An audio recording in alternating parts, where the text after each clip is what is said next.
할렐루야 성도 여러분, 한 주일 동안 승리하셨습니까? 지금 많이 날씨가 더워졌습니다. 일교차가 심한데 여러분들 건강 조심하시기 바랍니다. 오늘 예배 가운데 하나님의 큰 은혜가 우리 모두에게 임하기를 예수님의 이름으로 축복합니다. 이 시간 새 사도신경으로 주일 예배를 시작하도록 하겠습니다. 같이 새 사도신경 고백하겠습니다. 시작. 나는 전능하신 아버지 하나님 천지의 창조주를 믿습니다. 나는 그의 유일하신 아들 우리 주 예수 그리스도를 믿습니다.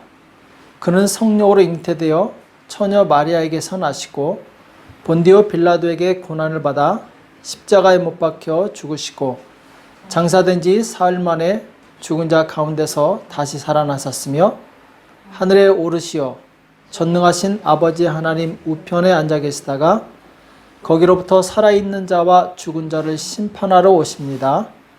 나는 성령을 믿으며 거룩한 공교회와 성도의 교제와 죄를 용서받는 것과 몸의 부활과 영생을 믿습니다. 아멘. 이 시간 우리 다 같이 예배를 위해서 기도하겠습니다. 살아계신 하나님 아버지, 거룩한 주일 주님 앞에 나와 예배 드릴 수 있도록 은혜 주심을 감사합니다. 오늘 드려진 예배가 마음과 뜻과 힘을 다하여 드려지는 예배가 될 수 있도록 도와주시옵소서.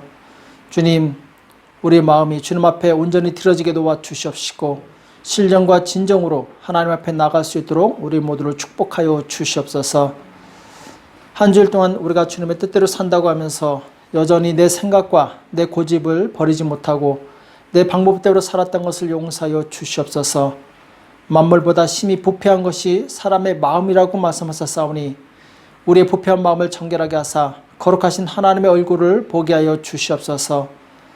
아직 우리 안에 남아있는 죄의 찌꺼기들이 있습니다.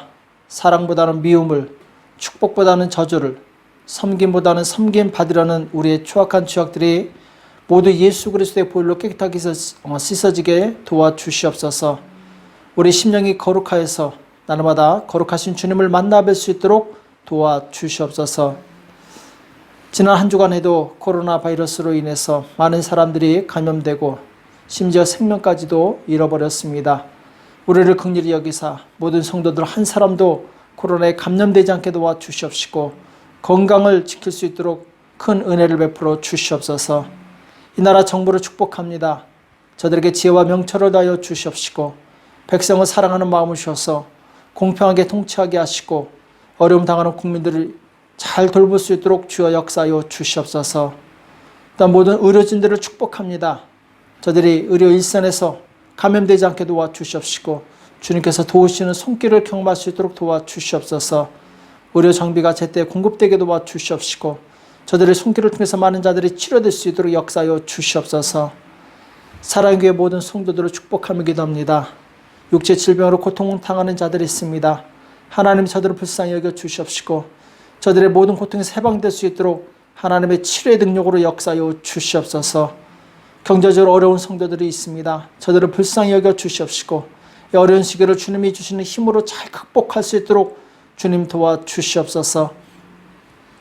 또한 우리 사랑하는 자녀들을 축복합니다. 모든 아동부, 중고청, 교육부서를 축복하여 주시옵시고 저들의 믿음이 떨어지지 않게 도와주시옵시고 더욱더 주님을 낭망하며 세상을 변화시키는 믿음의 사람들로 세워주시옵소서. 오늘 우리에게 주시는 생명의 말씀을 듣기 원합니다. 사람의 말로 듣지 않고 하나님의 음성으로 듣게 도와주시며 말씀을 듣고 순종하여 하나님의 영광을 나타내는 삶을 살 수 있도록 도와주시옵소서. 오늘 예배 가운데 함께해 주실 것을 믿고 감사하며 살아계신 예수 그리스도의 이름으로 간절히 기도합나이다. 아멘. 이 시간 하나님의 말씀 디모데전서 1장 3절에서 11절 말씀 보겠습니다. 디모데전서 1장 3절에서 11절 말씀 같이 보겠습니다.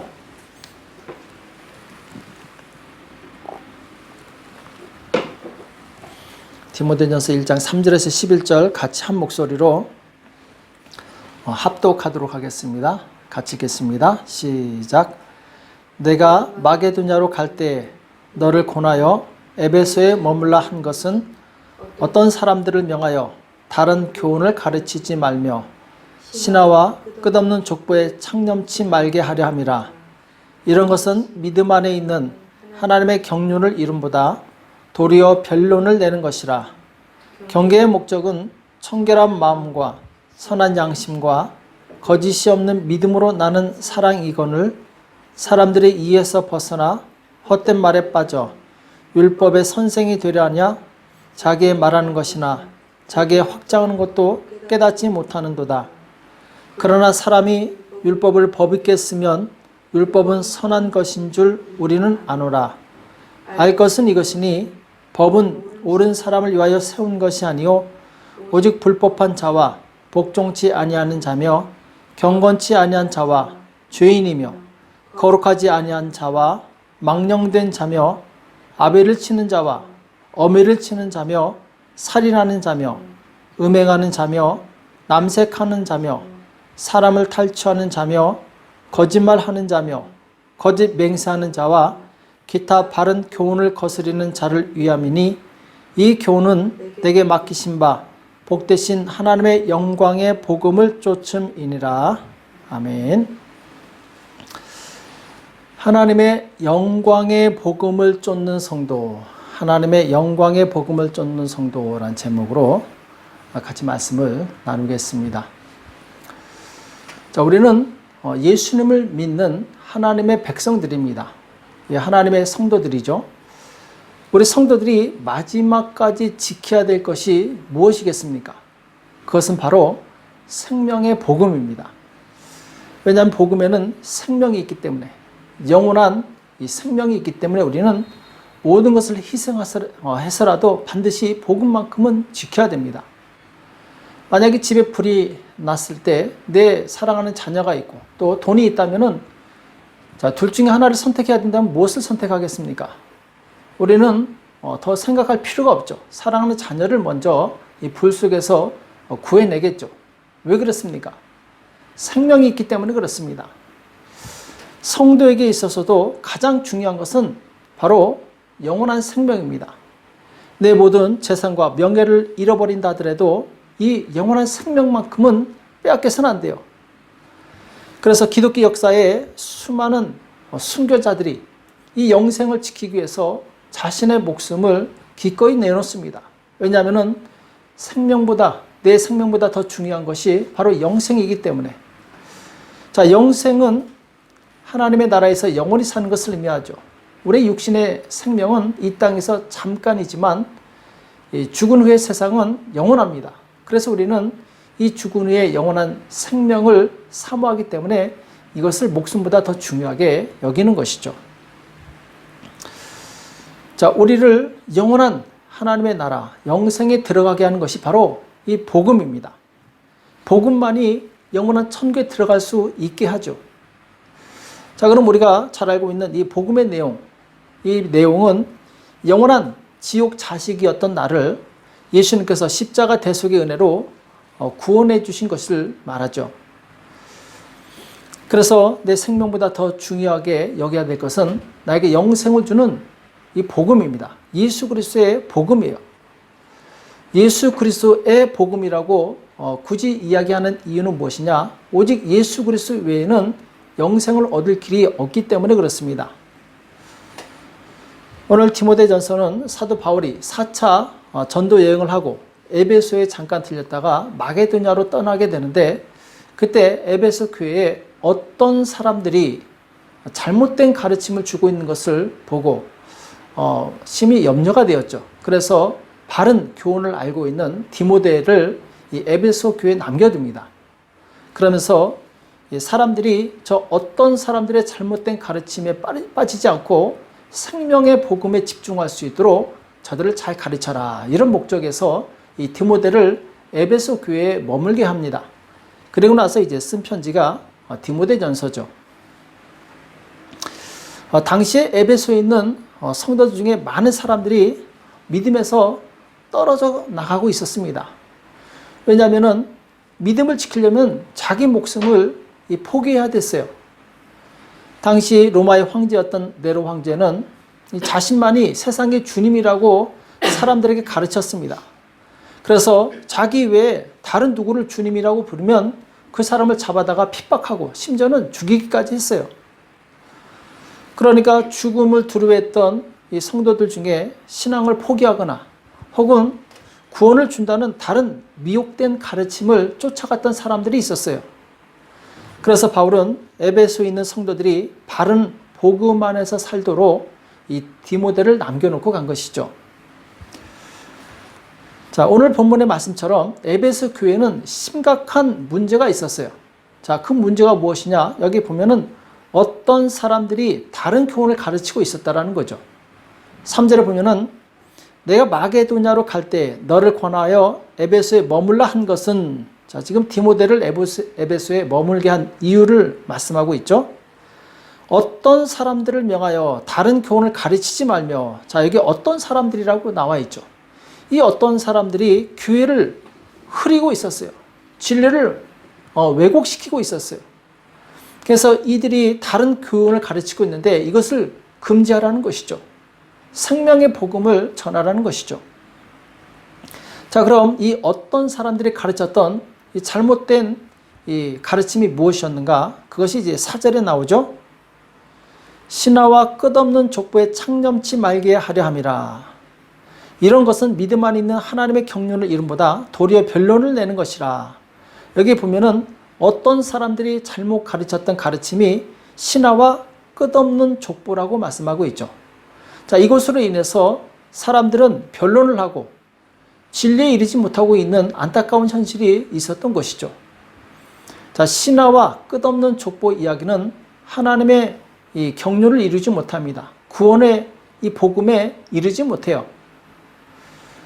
자, 그럼 신화는 무엇이냐? 신화는 영지주의자들이 만들어낸 수많은 신들의 이야기죠. 영지주의자들은 우리가 잘 알고 있는 이제 그노시스라고 그러죠. 영은 거룩하고 육은 더럽다. 그래서 이제 두 가지 형태, 극단적인 이 형태가 나타나는데 지독하게 신령하거나 혹은 지독하게 육적이거나 이 두 가지 형태로 나타나게 되죠. 또 이 로마와 그리스 신화에 등장하는 수많은 신화들, 신들의 이야기들, 이것을 또 신화라고 그러죠. 그래서 그들 나름대로 구원이 있다고 착각을 하고 있어요. 이 신화를 들으면서 많은 사람들은 복음 외에도 다른 데도 구원이 있다, 이렇게 이제 주장했던 것이죠. 오늘날 이와 비슷한 것이 종교다원주의가 있습니다. 그러니까 다른 이 종교들에게도 구원이 있다고 가르치는 것이죠. 기독교에 대해서 거부가 있는 사람들에게는 바로 이것이 큰 좋은 소식이겠죠. 왜냐하면 다른 종교에도 이 구원이 있다고 하니까 다른 데로 빠져나가는 거예요. 그러나 결국 그 끝은 영원한 사망이라는 것을 기억해야 됩니다. 오직 영생에 이르는 길은 예수 그리스도의 복음밖에 없습니다. 또 두 번째로 끊임없는 족보라고 나오는데 이 족보는 유대주의 영향을 받은 사람들이 자신들을 유명한 족장들과 연결시켜서 구원받는 자라고 주장했어요. 어떤 사람은 내 직계는 모세다, 내 직계는 아브라함이다, 이런 식으로 유명한 족장과 연결시켜서 자기를 마치 당연히 구원받은 사람으로 여겼던 것이죠. 그래서 이 족보에 집착했던 사람들은 꼭 예수님만 믿어서 구원받는 것이 아니라 이 아브라함의 자손이면은 선택된 자손이기 때문에 자동적으로 구원받은 것이다, 이렇게 주장했던 것이죠. 그래서 이 유대주의자들은 율법을 지키거나 할례를 받거나 혹은 다시 옛날의 그 제사 제도를 부활하면 우리도 구원받을 수 있다, 이렇게 잘못된 믿음을 가지고 있었어요. 디모데가 에베소 교회 목회자로 부임한 그 이유는 이런 신화와 족보에 집착해서 사망의 길로, 잘못된 길로 가고 있는 이 성도들을 바로잡기 위해서 이 디모데가 여기에 파송을 받은 것이죠. 성경에서는 오직 예수 그리스도의 다른 구원의 길은 없다고 분명히 말씀하고 있습니다. 우리가 잘 아는 요한복음 14장 6절에 보면은 예수께서 가라사대 내가 곧 길이요 진리요 생명이니 나로 말미암지 않고서는 아버지께로 올 자가 없느니라. 자, 예수님만이 유일한 길이요 진리요 생명이 되신다고 말씀하고 있죠. 또 사도행전 4장 12절에도 보면은 다른 이로서는 구원을 얻을 수 없나니 천하 인간의 구원을 얻을 만한 다른 이름을 우리에게 주신 일이 없음이니라, 이렇게 말씀하고 있습니다. 그러니까 천하 인간의 어떤 이름도 구원에 이를 수 없다. 오직 예수 그리스도 외에는 구원에 이를 수 없다고 말씀하고 있죠. 그래서 우리는 하나님께서 유일하게 허락하신 이 영광의 복음을 쫓는 성도가 되어야 됩니다. 왜냐하면 그 길만이 유일한 영생의 길이기 때문에 다른 길은 없습니다. 오직 예수 그리스도만이 영생의 길이에요. 우리가 믿는 이 복음의 뿌리는 예수 그리스도이십니다. 그래서 예수님을 믿고 가르침을 받은 사도들에 의해서 복음이 다른 사람들에게 전달되었고, 또 바울이 디모데에게, 디모데가 성도들에게, 그래서 이 복음이 전달되어서 그 복음 안에 있는 사람들에게만 바로 영생이 주어집니다. 왜냐하면 복음은, 그 복음의 뿌리는 오직 예수 그리스도이시기 때문에. 그래서 이 땅에서 정말 중요한 것이 있다면, 가장 중요한 것이 있다면 무엇이냐? 내가 복음 안에 있는 것입니다. 그리고 내가 복음을 위해서 살고 있는 것이죠. 그것이 복음을 믿는 사람들의 마땅한 자세죠. 복음을 벗어나 신화나 족보나 혹은 다른 철학, 자기 생각에 집착하는 사람들은 이 영생과는 상관없는 길을 가는 사람들입니다. 오늘날 얼마나 많은 사람들이 다른 종교나 헛된 가르침을 쫓아 이 영생과 전혀 다른 그런 사망의 길로 가고 있는지 모릅니다. 내가 정말 하나님의 자녀라면 복음의 어떤 가르침에도 결코 미혹돼서는 안 됩니다. 오직 복음의 길을 가야 돼요. 자, 그럼 하나님의 영광의 복음을 쫓는 성도들은 어떤 특징을 가지고 있습니까? 오늘 5절에 보면은 경계의 목적은 이렇게 나오죠. 경계의 목적. 그러니까 사도 바울이 경계했다, 곧 명령했다, 말씀한 목적이 무엇이냐? 청결한 마음과 선한 양심과 거짓이 없는 믿음으로 나는 사랑이거늘, 이렇게 말씀하고 있어요. 자, 핵심 포인트는 사랑입니다. 사랑은 사랑인데 어떤 사랑이냐? 청결한 마음, 선한 양심, 거짓이 없는 믿음으로 나는 사랑이다, 이렇게 말씀하고 있어요. 한마디로 거룩한 사랑, 깨끗한 사랑, 진실한 사랑을 의미하고 있는 것이죠. 만약 자기 자식을 사랑하는 사람이 있다면은 이 왜곡된 사랑은 무엇이냐? 자기 자식이 죄를 지어도 그냥 봐줍니다. 그것을 고쳐서 거룩한 사람으로 만들어야 되는데, 이 손이 안으로 굽는다고, 자기가 사랑한다고 잘못해도 그냥 봐주는 거예요. 이것은 잘못된 사랑이죠. 거짓된 사랑이죠. 선한 양심이 아니라 오염된 양심이죠. 진정한 사랑은 깨끗한 사랑입니다. 거룩한 사랑이에요. 거짓이 없는 사랑입니다. 좋은 나무는 좋은 열매를 맺습니다. 반대로 나쁜 나무는 나쁜 열매를 맺겠죠. 복음 안에 있는 성도는 반드시 좋은 열매를 맺게 돼 있어요. 그 좋은 열매가 무엇이냐? 오늘 말씀처럼 청결한 마음과 선한 양심과 거짓이 없는 믿음으로부터 나는 바로 사랑입니다. 이 사랑은 복음의 핵심이죠. 하나님께서 세상을 이처럼 사랑하사 독생자를 주셨으니 이는 저를 믿는 자마다 멸망치 아니하고 영생을 얻게 하려 하심이라, 이렇게 말씀하고 있죠.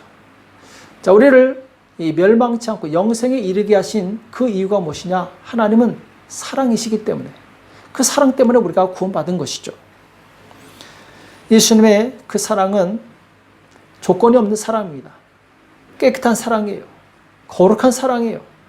그 십자가 대속의 은혜는 인간에 있는 그 어떤 그 사랑의 수준보다 훨씬 높습니다. 고결하고 깨끗하고 정결하고 온전한 사랑이죠. 이것이야말로 우리 성도들이 본받아야 될 진정한 사랑의 모습입니다. 내가 정말 복음을 쫓는 성도라면, 예수님을 사랑하는 사람이라면 내 안에 깨끗하고 선하고 거짓이 없는 그런 진실한 사랑이 있어야 됩니다. 이것이 복음 안에 있는 성도의 아름다운 성품의 열매이죠. 만약 이 열매가 없다면 내 신앙을 점검해 봐야 됩니다. 왜냐하면 좋은 나무에서는 좋은 열매를 맺기 때문에. 디모데에게 복음을 들은 성도들은 반드시 이런 열매를 맺어야 했습니다. 왜냐하면 디모데는 복음을 전했기 때문에, 그리고 이 복음을 전하면서 기대했던 목적이 바로 이 거룩한 사랑이기 때문에. 우리가 생명의 복음을 들었다면 거룩한 사랑을 가진 성도로 변화되어야 됩니다. 이것이 바로 복음의 목적입니다. 구약에서 하나님께서 이스라엘 백성 때문에 굉장히 마음이 근심하시고 한탄하신 것이 있어요. 자, 그것이 무엇이냐? 이사야서 1장 2절과 3절에 보면은 하늘이여 들으라, 땅이여 귀를 기울이라. 여호와께서 말씀하시기를 내가 자식을 양육하였거늘 그들이 나를 거역하였도다. 소는 그 임자를 알고 나귀는 주인의 구유를 알건만은 이스라엘은 알지 못하고 나의 백성은 깨닫지 못하는도다 하셨도다. 이렇게 말씀하고 있어요. 자, 여기 보면은 하나님께서 말씀하시는데 뭐라고 말씀하시느냐? 내가 자식을 양육하였는데 그들이 나를 거역하였도다. 하나님께서 이스라엘 백성을 양육하실 때 기대하신 목적이 무엇입니까? 그것은 바로 부모를 공경하는 이 자녀가 되는 것처럼 이스라엘 백성이 하나님을 공경하는 백성이 됐어야 돼요. 그런데 그렇지 않고 이스라엘 백성은 하나님을 거스르게 됩니다. 또 3절에 이 소는 그 임자를 알고 나귀는 주인의 구유를 알건만은, 자, 소를 잘 먹이고 나귀를 잘 키우는 목적이 무엇입니까? 그 소와 나귀가 주인을 알아보고 주인이 원하는 대로 따라주는 것, 움직이는 것을 의미하죠. 자, 그런데 이 백성은 이 소도 나귀도 자기 주인의 이 목적대로 살아가는데 이스라엘 백성은 하나님의 목적대로 살아가지 않는다는 거예요. 하나님의 뜻대로 살아가지 않는다는 거죠. 자기 마음대로, 자기 뜻대로 살아간다는 것이죠. 또 이사야서 5장 2절과 4절에 보면은 땅을 파서 돌을 지하고 극상품 포도나무를 심었었도다. 자, 하나님께서 이 밭을 잘 골라서 극상품 포도나무를 심습니다. 자, 그런데 좋은 포도 맺기를 바랬더니 들포도가 맺혔더라. 이렇게 말씀하고 있어요. 좋은 극상품 포도를, 씨를 심을 때는 좋은 포도 열매를 맺기를 기대하는 것이 당연한 것이죠. 자, 그런데 안타깝게도 하나님께서는 들포도, 먹을 수 없는, 정말 맛도 없는 이런 들포도가 맺히는 것을 보고 하나님께서 한탄하시는 거예요. 내가 내 포도원을 위하여 행한 외에 무엇을 더할 것이 있었으랴. 내가 좋은 포도 맺기를 기다렸거늘 들포도 맺히면 어찌민고. 자, 하나님께서는 좋은 포도를 기대하셨는데 들포도가 맺혔어요. 그 이유는 무엇입니까? 이스라엘 백성이 하나님의 기대에 부응하지 않았다는 거예요. 하나님의 목적대로 변화되지 않았다는 것이죠. 예수님께서도 복음을 믿는 우리들에게 기대하시는 것이 있습니다. 복음이라는 극상품 포도나무를 심었어요. 포도씨를 심었습니다. 그럼 우리에게서는 좋은 포도를 맺혀야 되겠죠. 그 좋은 포도, 좋은 열매가 무엇입니까? 오늘 말씀처럼 청결한 마음과 선한 양심과 거짓이 없는 믿음에서 나는 사랑입니다. 이것이 바로 복음의 열매예요. 우리는 복음을 들으면 들을수록 우리의 마음이 순수해져야 됩니다. 거룩해져야 돼요. 그 사랑이 풍성해져야 돼요. 예수 그리스도를 닮은 그 순수한 사랑이 더 깊어져야 된다는 것이죠. 이것이 바로 복음의 열매입니다. 그런데 같은 복음을 듣고도 정말 하나님께서 기뻐하시는 향기나는 좋은 열매를 맺는 사람이 있는가 하면 악취가 나는 아주 나쁜 열매를 맺는 사람이 있어요. 자, 그 이유에 대해서 오늘 6절에서 말씀하고 있는데, 사람들이 이에서 벗어나 헛된 말에 빠져. 사람들이 이에서 벗어나 헛된 말에 빠져. 자, 복음을 듣긴 듣지만 그것은 한쪽 귀로 듣고 한쪽으로 흘려보내고 헛된 말에 빠진다라는 거예요. 잘못된 가르침에 귀를 기울인다라는 것이죠. 정말 생명의 복음에는 관심을 갖지 않고 사람이 말하는 것, 철학이나 세상 가치관이 이야기하는 것, 여기에 귀를 기울인다라는 것이죠. 교회 내에도 복음이 아닌 잘못된 가르침으로 사람들을 미혹하는 사람들이 있습니다. 자, 오늘 에베소 교회는 그런 사람들이 있었는데, 자, 어떤 사람들이냐? 7절에 보면은 율법의 선생이 되려 하나 자기 말하는 것이나 자기 확장하는 것도 깨닫지 못하는 듯다. 자, 여기 보면은 율법의 선생이 되려 한다고 말씀하고 있죠. 자, 지금 잘못된 가르침 중에 하나가 무엇이냐? 율법의 선생이 되려간다는 거예요. 얼핏 보면은 좋은 말 같죠. 율법의 선생이 된다. 아, 좋은 말 아닙니까? 랍비들이 그렇지 않습니까? 자, 그런데 잘 이해하셔야 될 것이 있는데, 율법의 선생이 되려간다는 것이 무슨 말이냐면은, 율법을 가지고 사람들을 가르치면서 그 율법으로 남을 정죄하는 것을 의미합니다. 자, 가르치는 것까지는 좋아요. 왜? 하나님의 말씀이기 때문에. 근데 그 말씀을 가지고 너는 잘못됐어, 이렇게 비판하는 것, 그리고 비난하는 것, 이것이 잘못됐다라는 것이죠. 8절에 보면은 사람이 율법을 법 있게 쓰면 율법은 선한 것인 줄을 우리는 아노라. 자, 율법을 법 있게 쓰면 율법은 선한 것인 줄 우리는 아노라. 자, 율법은 선한 법입니다. 하나님께서 이스라엘 백성들에게 주신 법이에요. 그러니까 선하고 좋은 법이죠. 하나님께서 주신 법이기 때문에. 자, 그런데 율법을 법 있게 쓰면 이렇게 말씀하고 있어요. 법 있게 쓴다는 얘기는 법 있게 쓰지 않을 수도 있다는 거예요. 법 있게 쓰면 선한 법이지만 법 있게 쓰지 않으면 나쁜 법이 될 수 있다, 이렇게 말씀하고 있는 거죠. 이 율법은 정확하게 누구를 위해서 주셨는가? 율법을 범하고 불순종하는 자들에게 주신 거예요. 오늘 9절과 10절에 그 말씀이 나오죠. 율법을 왜 주셨는가? 알 것은 이것이니 법은 옳은 사람을 위하여 세운 것이 아니요 오직 불법하는 자와, 자, 옳은 사람을 위해서 세운 것이 아니라 이렇게 말씀하고 있죠. 왜냐하면 옳은 사람은 어차피 착하게 살기 때문에 법이 필요 없습니다. 자, 그런데 이 법이 필요한 이유는 무엇이냐? 오직 불법한 자와 복종치 아니하는 자며 경건치 아니한 자와 죄인이며 거룩하지 아니한 자와 망령된 자며 아벨을 치는 자와 어미를 치는 자며 살인하는 자며 음행하는 자며 남색하는 자며 사람을 탈취하는 자며 거짓말하는 자며 거짓 맹세하는 자와 기타 바른 교훈을 거스르는 자를 위함이니.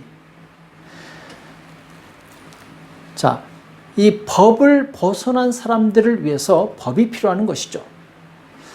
그래서 이 땅에서도 이 세상 법은 착하게 사는 사람들에게는 해당이 되지 않습니다. 중간에 법을 어기는 사람들 때문에 법이 필요한 것이죠. 율법을 법 있게 쓰기 위해서는 율법을 범하는 자가 자기 죄를 깨닫고 회개하는 것입니다.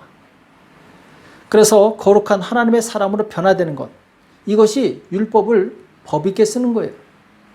곧 율법은 나를 바로잡고 하나님의 사람으로 온전히 고쳐지기 위해서 필요한 것입니다.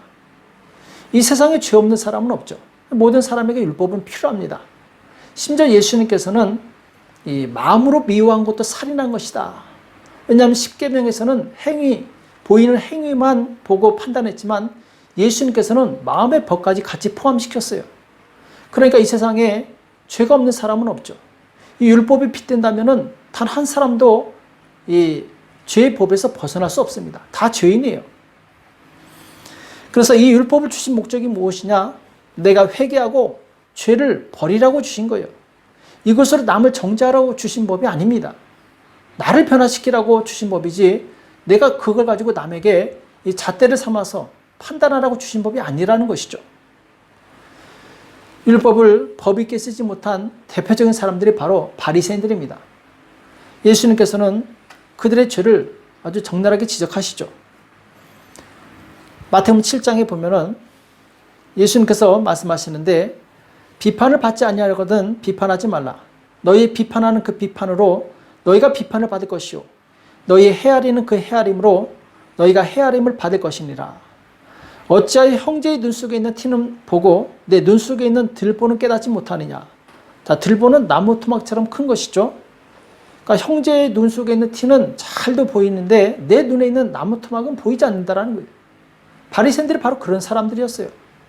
하나님이 보시기에는 바리새인들이 아주 들보가 있는데 다른 사람들의 죄를 빼려고 이 티를 빼려고 노력했던 것이죠. 그러니까 하나님께서 얼마나 가증스럽게 보였겠습니까? 보라, 내 눈 속에 들보가 있는데 어찌하여 형제에게 말하기를 나로 내 눈 속에 있는 티를 빼게 하라 하겠느냐. 외식하는 자여, 먼저 내 눈 속에서 들보를 빼라. 그 후에 밝히 보고 형제의 눈 속에서 티를 빼리라. 자, 이게 법을 법 있게 쓰는 것이 바로 이것입니다. 먼저 내 눈 속에서 들보를 빼라는 거예요. 율법을 가지고 먼저 나를 변화시키라는 거예요. 하나님의 말씀을 가지고 먼저 내가 회개하라는 거예요. 남을 회개시키려고 하지 말고 내가 먼저 회개하라는 것이죠. 그러면서 마태복음 23장 27절에 보면은 화 있을진저 외식하는 서기관들과 바리새인들이여 회칠한 무덤 같으니 겉으로는 아름답게 보이나 그 안에는 죽은 사람의 뼈와 모든 더러운 것이 가득하도다. 자, 이것이 예수님께서 보시는 바리새인들의 관점이에요. 바리새인들은 겉으로는 거룩하게 보였지만 그들의 마음속은 더럽고 추악하고 미움과 살인과 아주 하나님 보시기에 더러운 이 죄악이 가득했던 것이죠. 그러니까 예수님께서 먼저 너부터 거룩하게 하라는 거예요. 회칠한 무덤처럼 겉만 번지를 하지 말라는 것이죠. 이 바리새인들의 특징이 무엇이었습니까? 나는 의로운데 저 세리와 창기들은 더럽다라는 거예요. 그러니까 자기는 의롭다고 착각하는 것이죠. 그러니까 자신의 죄는 못 보면서 남의 죄는 잘 보는 겁니다. 다시 말씀드리지만 율법으로는 구원을 받을 수가 없습니다. 율법은 오직 죄를 죄되게 드러내는 법이에요. 율법은 죄를 용서하는 법이 아닙니다. 오직 복음만이 용서하는 법이 있어요. 그래서 복음이 우리를 구원할 수 있는 거예요. 복음이 우리를 죄에서 건질 수 있는 것이죠. 로마서 8장 1, 2절에 보면은 그리스도 예수 안에 있는 자에게는 결코 정죄함이 없다 이렇게 말씀하고 있어요. 왜냐하면은 그리스도 예수 안에 있는 생명의 성령의 법이 죄와 사망의 법에서 너희를 해방하였다고 말씀하고 있기 때문에, 그래서 우리는 복음의 법 안에서 구원과 자유를 누릴 수 있는 것입니다. 복음의 사람이 되시기 바랍니다. 이 복음의 사람은 바로 이 용서와 하나님의 은혜가 있어요. 자, 그렇다면 우리가 복음을 믿었기 때문에 율법이 필요 없느냐? 그렇지 않습니다. 우리가 복음을 믿었다고 해서 율법이 갑자기 필요 없어진 것이 아니에요. 복음을 쫓는 성도들이 지켜야 될 삶의 지침이 바로 율법입니다. 예수님께서도 율법의 1.1핵이라도 변개치 않는다 이렇게 말씀하고 있죠. 율법을 가볍게 가르친 자는 거기에 대한 책망을 받는다고 말씀하고 있어요. 내가 예수님을 믿어 하나님의 자녀가 되었다면 이제 어떤 사람들은 그러면 내가 어떻게 행동하지? 내가 어떻게 살아야 되지? 모르는 사람이 있어요. 그 사람들에게 바로 율법이 복음을 믿는 사람들의 지침이 되어준다라는 것이죠. 삶의 기준이 되어준다라는 것이죠. 그래서 이제 복음 안에 있는 사람들은 율법을 자발적으로 기쁨으로 지키면서 하나님을 쫓아가는 것입니다. 그 전에는 구원받기 위해서 할 수 없이 억지로 율법을 지켰다면 복음 안에 있는 성도들은 기쁨으로 감사함으로 하나님의 율법을 지키는 것이죠.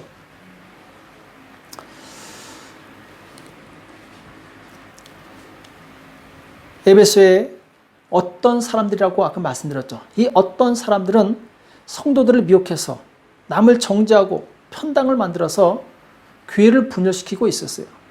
이것은 복음이 아니죠. 디모데의 사명은 바로 그 잘못된 가르침을 바로잡고 모든 성도들이 진리의 복음을 쫓는 성도들로 변화시키는 데 있었습니다. 그래서 오늘 마지막 절이죠. 11절에 보면은 이 교훈은 내게 맡기신 바 복되신 하나님의 영광의 복음을 쫓음이니라 이렇게 말씀하고 있어요. 내게 맡기신 바 복되신 하나님의 영광의 복음을 쫓음이니라. 자, 사도 바울이 평생 수고하고 정말 노력했던 것이 무엇입니까? 그것은 복되신 하나님의 영광의 복음을 쫓아간 거예요. 오직 복음만이 진리입니다. 다른 가르침은 진리가 아닙니다. 내가 이 영광의 복음을 잘 배우시기 바랍니다. 예수 그리스도의 복음, 진리의 말씀을 잘 배우시기 바랍니다. 그리고 그 복음 안에서 살아가시기 바랍니다. 내가 복음을 쫓아갈 때 거룩한 사랑의 열매를 맺습니다. 율법주의자들은 사랑의 열매를 맺지 않아요. 남을 판단하고 정죄하는 열매를 맺지 결코 사랑의 열매를 맺지 않습니다. 율법 안에 있는 사람들은 사랑의 열매를 맺을 수가 없어요. 왜? 율법 안에는 사랑이 없기 때문에. 오직 복음 안에 사랑이 있는 것이죠. 그리고 내 안에 이 생명의 복음의 열매가 가득한 사람은 내 주변에 똑같이 그런 생명의 열매가 가득한 사람들과 만나게 되어 있고 한 그룹을 형성하게 되어 있습니다. 그래서 우리는 이 생명의 복음을 따라가야 됩니다. 말씀을 따라가야 돼요. 이 사울왕과 다윗의 차이점이 무엇입니까? 사울왕은 진리의 말씀을 따라가지 않고 잘못된 가르침, 사람의 가르침을 따라갔어요. 자, 그 말씀이 어디에 나오느냐? 사무엘상 24장 9절에 보면은 사울에게 이르되 다윗이 왕을 해하려 한다 하는 사람들의 말을 왕은 어찌하여 들으시나이까? 자, 이게 무슨 말이냐면은 이 다윗이 엔게디 황무지에 숨어 있다는 얘기를 듣고 사울 왕이 군사 3,000명을 데리고 이 다윗을 잡으러 갑니다. 가다가 동굴이 있어서 용변을 보러 들어갔는데 이 동굴 안이 깜깜해서 그 안에 다윗과 그 400명의 군사가 숨어 있는지 몰랐죠. 이때 다윗이 사울을 죽일 수 있었지만 죽이지 않습니다. 대신 옷자락만 살짝 팹니다. 그리고 나중에 사울 왕이 동굴에서 나왔을 때 다윗이 뒤에서 큰 소리로 외친 그 대목이 이 말씀이죠. 다윗이 왕을 해하려 한다는 사람들의 말을 왕은 어찌하여 들으시나이까? 지금 사울왕에게 다윗이 얘기하는데, 그러니까 사울왕은 어떤 얘기를 들었냐? 다윗이 왕을 해하려 합니다. 이런 어떤 사람들의 말을 들었다라는 거예요. 잘못된 이 가르침, 거짓된 말을 들었다라는 얘기죠. 그리고 그 말을 따라갑니다.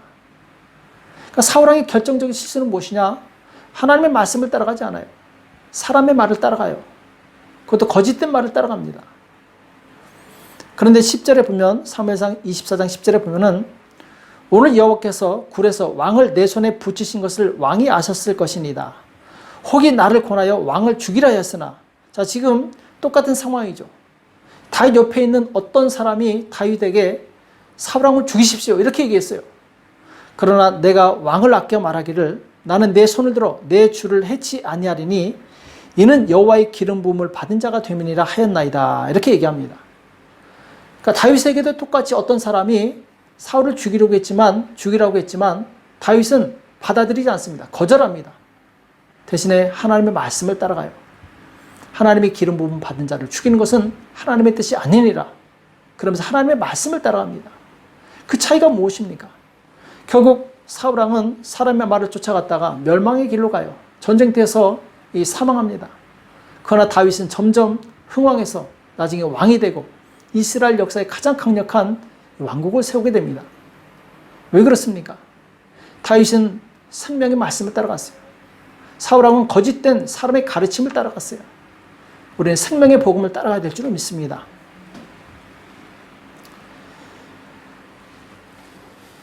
또 우리는 우리 안에 있는 내 욕심을 따라가서는 안 됩니다. 사울왕은 자기 안에 있는 명예와 욕심을 따라갔다가 잘못된 길로 갔어요. 또 가룟 유다도 자기 안에 있는 돈의 욕심을 따라가다가 결국 사망의 길로 갔습니다.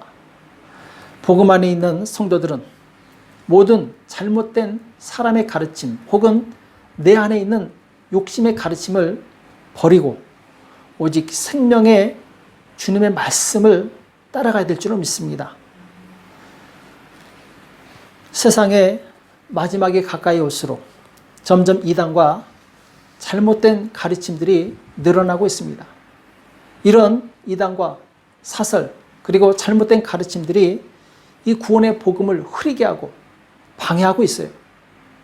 사단은 자신의 심판의 때가 가까이 온 줄 알고 더 많은 사람들을 미혹시키고 있습니다. 우리 이렇게 영적으로 혼탁한 시대에 더욱 진리의 복음이 무엇인지 잘 배우고 익혀서 복음을 쫓아가는 사람이 되어야 됩니다. 예수님께서도 사단에게 속지 말라고 여러 번 경고하셨어요. 왜냐하면 사단에 속이는 자이기 때문에. 속는 사람은 자기가 속는 줄 알면 절대 안 속습니다. 속는지 모르기 때문에 속는 것이죠. 사단은 교묘하게 우리를 속입니다. 내가 의로운 척하면서 결국 죄악의 길로 가게 하는 것이죠. 우리가 죄악의 길로 가지 않으려면 복음을 알아야 됩니다. 진리가 무엇인지 알아야 돼요. 생명이 무엇인지 알아야 됩니다. 그리고 오늘 말씀처럼 정말 내가 진리 안에 있다면 우리는 거룩한 사랑의 열매를 맺습니다. 사랑의 열매가 아닌 다른 남을 정죄하고 판단하고 그리고 죄를 짓게 만드는 그런 가르침이면 잘못된 가르침입니다. 우리는 이 복음 안에서 복음을 쫓아가면서 영광의 복음 안에서 하나님 주시는 축복과 은혜를 누리는 저와 여러분이 되시길 예수님의 이름으로 축복합니다. 기도하겠습니다. 살아계신 하나님 아버지, 오늘 우리에게 말씀해 주심을 감사합니다. 하나님, 우리가 영광의 복음을 쫓아야 될 터인데 사람의 잘못된 가르침이나 내 안에 욕심을 따라 행할 때가 많이 있음을 고백합니다. 하나님, 용서하여 주시옵시고 오직 진리의 복음, 생명의 복음, 예수 그리스도의 복음을 따라갈 수 있도록 도와주시옵소서. 그리하여 청결한 마음과 선한 양심과 거짓이 없는 믿음으로 나는 그런 사랑이 우리 안에 충만하게 도와주시옵시고 우리 주변에 있는 많은 사람들에게 그리스도의 향기를 나타낼 수 있도록 도와주시옵소서. 주께서 우리를 변화시킬 줄 믿고 감사하며 예수님의 이름으로 간절히 기도합나이다. 아멘. 우리 찬송가 71장 하시면서 준비하신 예물을 하나님께 드리시겠습니다.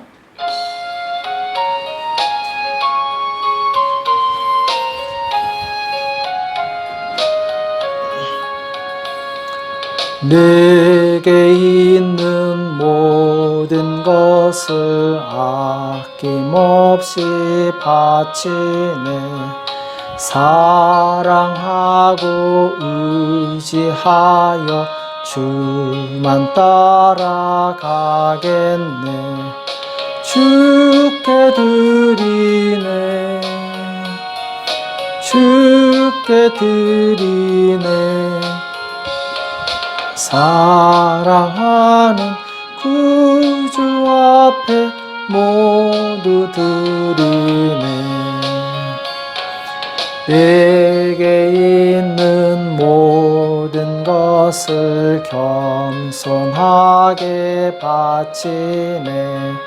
세상 복락 멀리하니 나를 받아 주옵소서. 주께 드리네. 주께 드리네. 사랑하는 구주 앞에 모두 드리네. 내게 있는 모든 것을 주를 위해 바치네. 그 신권능 충만하게 내게 내려 주옵소서. 주께 드리네. 주께 드리네. 사랑하는 구주 앞에 모두 드리네. 아멘. 시간 잠깐 광고에 말씀드리겠습니다. 내일 오전 10시에 사랑의 교회에서 파라과이 목회자 협의회 모임이 있습니다. 또 두 번째는 이 코로나 확진자가 지금 25,000명을 넘어섰습니다. 이미 한국 이 상황을 앞질렀고 또 수다델에스테에서는 벌써 한국 사람이 사망자가 발생했다고 합니다. 지금 한인 사회도 계속 침투하고 있는데 여러분들 9월이 피크라고 하는데 방역에 철저히 하시고 개인 관리 잘 하셔서 감염되지 않도록 최대한 조심하시기 바랍니다. 이 시간 드려진 예배를 위해서 기도하고 축도로 예배를 마치겠습니다. 살아계신 하나님 아버지, 하나님 앞에 나올 때 마음과 뜻을 모아 정성껏 예물을 드린 손길들이 있습니다. 11조 예물을 드립니다. 주일 헌금을 드립니다. 감사 예물을 드립니다. 여러 가지 모양으로 하나님께 드린 모든 손길들 주님 기억하여 주시옵시고 하나님의 영광을 위해서 귀하게 쓰임받도록 축복하여 주시옵소서. 모든 성도들 참으로 경제적으로 어려운 가운데 있사온데 하나님 긍휼히 여겨 주시옵시고 속히 회복되게 도와 주시옵시고 다시 정상의 삶으로 돌아갈 수 있도록 긍휼을 베풀어 주시옵소서. 주께서 오늘도 함께 해주심을 감사하며 예수님의 이름으로 간절히 기도합나이다. 아멘. 이제는 우리 주 예수 그리스도의 은혜와 하나님 아버지 극진하신 사랑하심과 성령님의 교통 역사 인도하심이 진실로 영광의 복음을 쫓아가는 복된 성도들 머리 위에 교회 위에 이제로부터 영원토록 함께 있을지어다. 아멘. 성도 여러분, 한 주일 동안 승리하시기 바랍니다. 축복하고 사랑합니다. 승리하세요.